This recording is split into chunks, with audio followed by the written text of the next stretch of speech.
Hey, what is going on, ladies and gentlemen? My name is Rayge, and we are back today with the latest and greatest data mines of what to expect in the coming week now that the game files have been recently updated as well.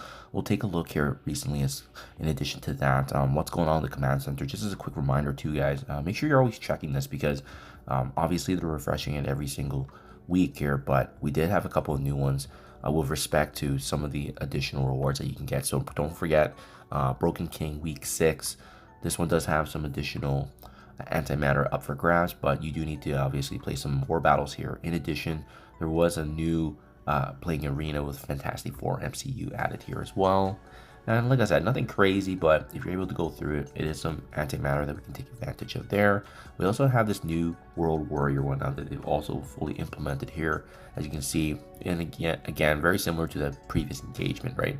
Raids, Crucible War, and then essentially allows us to not just accumulate some power cores along the way, but on top of that, the big one's antimatter, because this is a very, very good resource right now in the game to get access to early character shards. If you want to farm some character 20 pieces in addition to your hunt for Professor Xavier, obviously. So yeah, this has been good, guys. Nothing crazy in this week's event, but every little bit adds up, and we've been definitely taking advantage of what we can.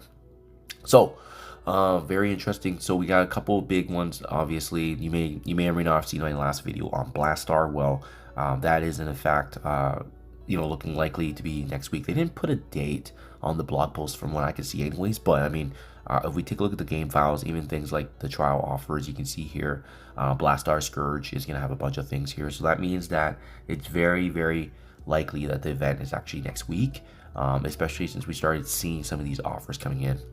This was interesting though. They also added a little bit information here on the QUASAR trial. So in the same kind of store offers, you can see here they've added a couple of things relating back to the Vigilante, Thunderbolt, and Curse team, and it's just things like strengthening your X team with this special offer. Get ready for the QUASAR Scourge. So this suggests that QUASAR Scourge or trials is also on the way back and coming very, very soon in the way of a recurring event.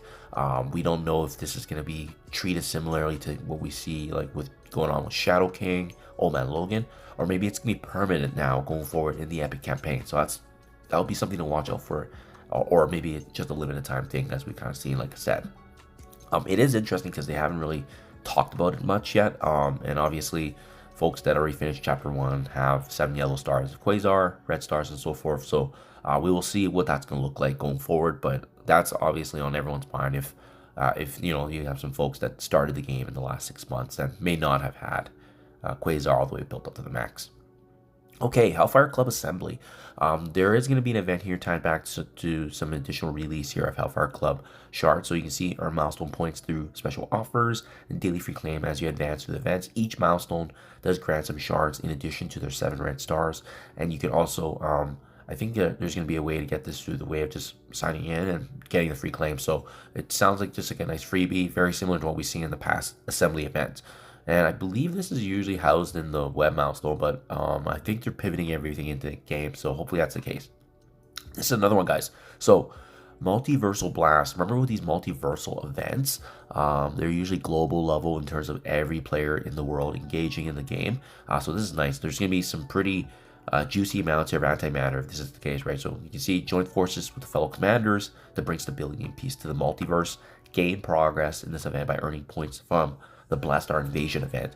Earn more antimatter together. Good luck, Commander. So another reason that suggests that it's very, very likely next week is going to be Blastaar's trial events. And this is going to be obviously the big one to be tied back to, especially since we'll be earning points for this event overall as well.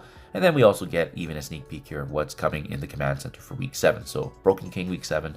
Spending campaign energy, using Blastaar from 4 yellow stars and raids with Hellfire Club rewards. In addition to that, if you play Blitz with Hobgoblin, he's going to give you exclusive rewards. And on top of that, you can see using Blastaar at 4 and 5 yellow stars is going to get you some extra points in addition to, again, Hobgoblin if you have it built up as well. So, pretty short and sweet, guys. Nothing too crazy, but we kind of saw this already in the coming weeks here. Especially since we know that all the attention and effort has been in some of these leaderboard events. Don't forget, Throne of Shadows does end in 4 days.